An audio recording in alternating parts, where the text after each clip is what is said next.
الناس كاملين مرعوبين هذيك الايام وخايفين. علاش؟ حيت كانت كدور شي هضره باللي كاين شي شبح هذيك الايام تيهجم على الناس، وهضره دايره بالمعقول ماشي الضحك، حيت ماشي واحد ولا جوج اللي قالوا هاد الهضره، ولكن بزاف ديال الشهادات وكل شنو تيقول.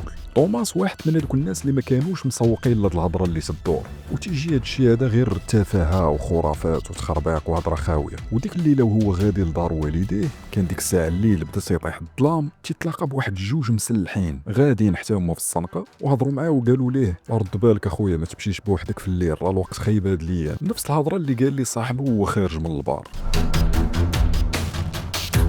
اليوم غادي نعاود لكم واحد القصه اللي قديمه بزاف، قصه كلاسيكيه ديال الجنون والاشباح، ولكن واقعيه ومشهوره. احداثها كتخليك تحس بحال الا كتفرج في شي فيلم ديال الرعب وداكشي ديال الزومبي ومدينه كلها عايشه الرعب، ولكن هي قصه واقعيه. وقبل ما نبداو، الا كنتي من العشاق ديال القصص الغامضه والمرعبه، القصص اللي كلها اسرار، راك في المكان المناسب، حيت هذا هو التخصص ديال القناه، وتنحطوا جوج حلقات في السيمانه. الا تيعجبك هذا النوع ديال القصص ما تنساش دير لايك وسبسكرايب. بلا ما نطول عليك، جيب شي لعيبه كتعجبك تشربها ولا تخشف بلاصتك وعيش معايا التفاصيل ديال القصه. بدينا.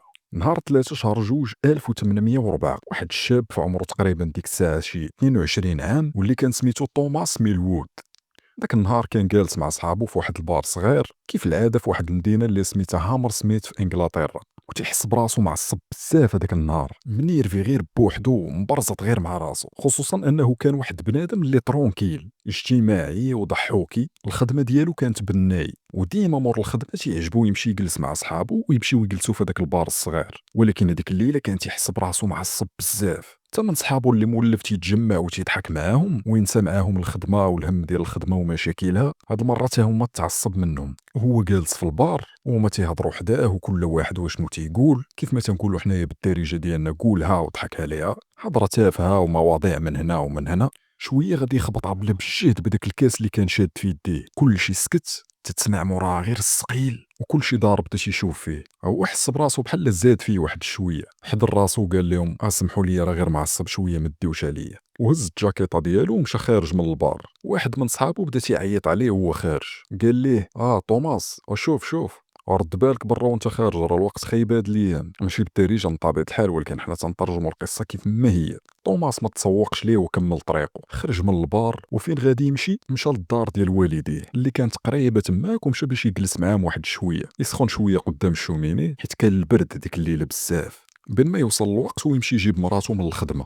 هذيك المنطقه ديال هامر سميث كانت ديما نورمالمون عامره بالناس والهراج وشي غادي وشي جاي، والزنقه ديما عامره، ولكن هذيك الايام ولات خاويه كتصفر. الناس كاملين مرعوبين هذيك الايام وخايفين. علاش؟ حيت كانت كدور شي هضره باللي كاين شي شبح هذيك الايام تيهجم على الناس، وهضره دايره بالمعقول ماشي الضحك، حيت ماشي واحد ولا جوج اللي قالوا هاد الهضره، ولكن بزاف ديال الشهادات وكل شنو تيقول. توماس واحد من هذوك الناس اللي ما كانوش مسوقين لهاد الهضره اللي تدور، وتيجي هادشي هذا غير تفاهه وخرافات وتخربيق وهضره خاويه. وديك الليله وهو غادي لدار والديه، كان ديك الساعه الليل بدا تيطيح الظلام، تيتلاقى بواحد جوج مسلحين غاديين حتى هما في الزنقه، وهضروا معاه وقالوا ليه رد بالك اخويا ما تمشيش بوحدك في الليل، راه الوقت خايب هاد الايام. نفس الهضره اللي قال لي صاحبه وهو خارج من البار، ودار ثاني نفس رده الفعل، ما تسوقش ليهم وكمل طريقه. وهو راه عارفهم علاش شي يهضروا، تيبغيو يقصدوا زعما ديك الهضره اللي دايره ديال راه كاين شي شبح هاد الايام تيهجم على الناس. ملي وصل للدار ديال والديه، تيلقى الباب مسدود بالساقطه من الداخل ولا الزكروم ولا كل واحد وشنو تيسميها بالدارجه ديالنا. ماشي كيف العاده، الباب مولف تيكون محلول، عيسى يدور النقشه ديال السير وتيتحل الباب. دق عليهم، جاوبات اختو اللي سميتها ان، قالت ليه شكون؟ قال لها حلي راه غير انا توماس. حلات لي الباب وقالت لي نيشان بلا سلام بلا كلام، قالت لي واش شفتيه؟ قال لها شنو غنشوف؟ قالت لي الشبح. قال لها حيد عليا خليني نمشي نرتاح، راه من هاد الهضره مناش هارب انا وجاي نرتاح انايا. المدينه كامله تتهضر على نفس الموضوع، شي جن ولا شي شبح اللي بداو تيشوفوا الناس في المقبره ديال الحي. هاد القصه ديال الشبح كيفاش بدات؟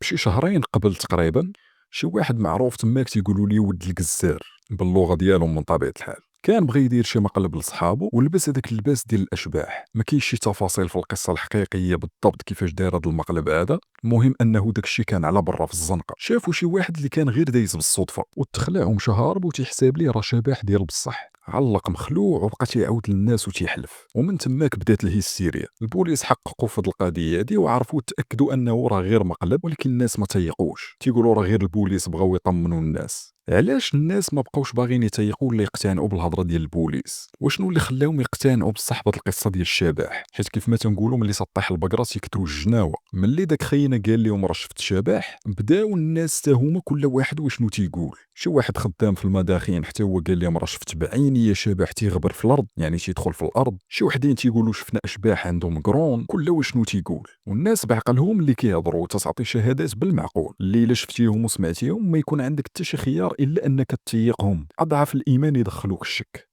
المهم المدينه كامله ولات عايشه هاد الحاله ديال الرعب، لدرجه ان البوليس داروا واحد المكافاه لاي واحد يشد ليهم هاد الشبح ولا يقتلو، لان الرعب ولا في المدينه. ديك اللعبه ديال سيدي نمشيو معاكم في الخط، يا قلتو شبح تيدور يلا سيدي اللي شدو غناه الله. ربما يكون غير شي واحد مجرم هو اللي داير هاد الحاله هادي كامله، تيتنكر بالحوايج ديال الاشباح ولا تيدير شي فعيل باش دار هاد الرعب في المدينه كامله. ولاو الناس تيخرجوا بالليل مسلحين، ما ربما يبان لهم هاد الشبح حاضين ديورهم في نفس الوقت تيقلبوا على الهمزه. توماس هادشي كامل ما كانش داخل ليه للراس وغير تيضحك عليهم. ويلي واش الناس بعقلها مآمنه بهاد الخرافات؟ واللي هضر معاه في هاد الموضوع تيقول ليه اودي الله يهديك راه ما كاين لا شبح لا والو.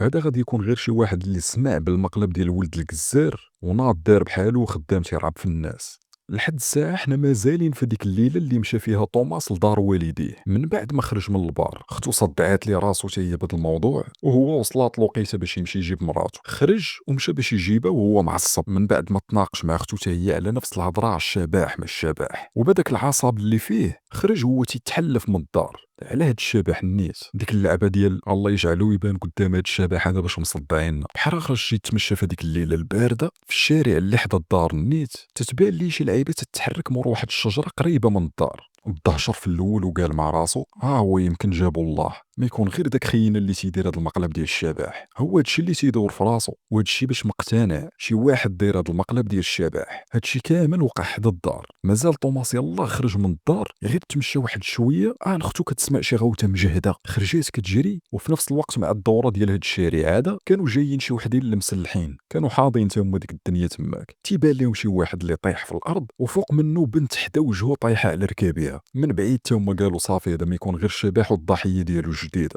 مشاو تيجريو، ملي قربوا تلقاو توماس مسكين ميت والبنت هي اختو معنقاه وكتبكي. واخا غنخليوه هنايا في هذا المشهد ونمشيو نشوفوا كيفاش وقع هذا الشيء اصلا. هاد الليله كانوا واحد المجموعه ديال الرجال من هذيك المنطقه دايرين واحد الدوريه بالليل منظمين غير الرسوم، تيدوروا مسلحين تماك حاضين ياك ما تبان شي حاجه هكا ولا هكا. اتفقوا باش يتفرقوا كل واحد وفين جالس، تيتربصوا حاضيك ما يبان هاد الشبح. واحد منهم كان سميتو فرانسيس سميت.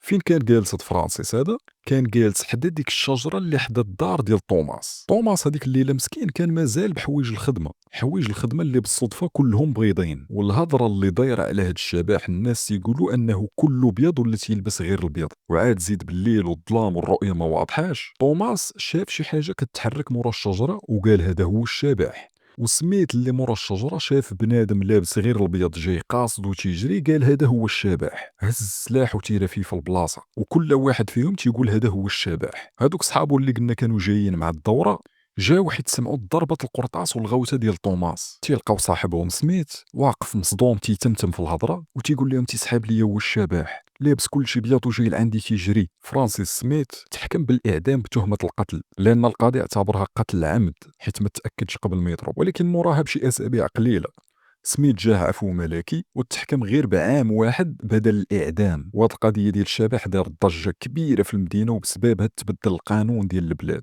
يعني الناس ولاو عندهم حق يدافعوا على رؤوسهم واخا يقتل كاع بالخطا الى حس بالخطر ولو يكون الظن ديالك غلط. يعني باش ما يبقى حتى شي واحد يزعم مجرد يقرب منك بشي نيه خايبه ولا يخلعك. من بعد سنين عاد باش غادا تبان الحقيقه ديال هاد الشبح. وشنو كان وقع؟ واحد السيد عنده بحال واحد المصنع صغير ديال الاحذيه ولا الصبابط، خرج واحد النهار وهو اعترف انه هو اللي كان تيدير هاد المقلب ديال الشبح، ولكن ماشي مقلب. هاد السيد شنو وقع ليه؟ كانوا عنده شي متعلمين خدامين معاه تيعاونوه في داك المحل ديالو. هاد المتعلمين كانوا تيبقاو يخلعوا في ولادو بالقصص ديال الرعب والاشباح. عيا ما يتصرع منهم هاد السيد هذا والو ما غير مزيدين فيه، تيبقاو فين ما تكون الفرصه تيبقاو يعاودوا لولادو هذوك القصص ديال الرعب. قرر باش غادي يربيهم وينتقم منهم بطريقته. اشنو دار؟ قال لهم ديك اللعبه ديال انا نوريكم الجنون والاشباح ديال بصح. ولا تيلبس هذاك اللباس كامل بيض وتاقن هذاك الشيء مزيان، وتيبقى يدور على دوك الخدامه خارج الاوقات ديال الخدمه باش يخلعهم. داكشي باش ولاو حتى الناس مره تيشوفوا شي واحد على برا. قال لهم صافي راه هادشي اللي كاين، انا ما كانت عندي حتى شي نيه انني نادي شي واحد، وعمرني ما اديت شي واحد بهادشي. القصه ديالنا ديال اليوم كانت خفيفه ظريفه بزاف، وهادشي اللي فيها. وهكا سالات القصه ديالنا اللي خفيفه ظريفه، احداثها كتخليك تعيش بحال كتفرج في شي فيلم ديال الرعب وداكشي ديال الزومبي، ومدينه كلها عايشه الرعب، ولكن هي قصه واقعيه. الا عجبتك القصه ولا كنتي هنايا غير بالصدفه، ما تنساش دير لايك وسبسكرايب باش يبقى يوصلك ديما الجديد. وراه تنحطوا 2 حلقات في السيمانه، ونعاود نقول لك ما تنساش دير لايك وسبسكرايب. تهلا في راسك، والسلام عليكم ورحمه الله.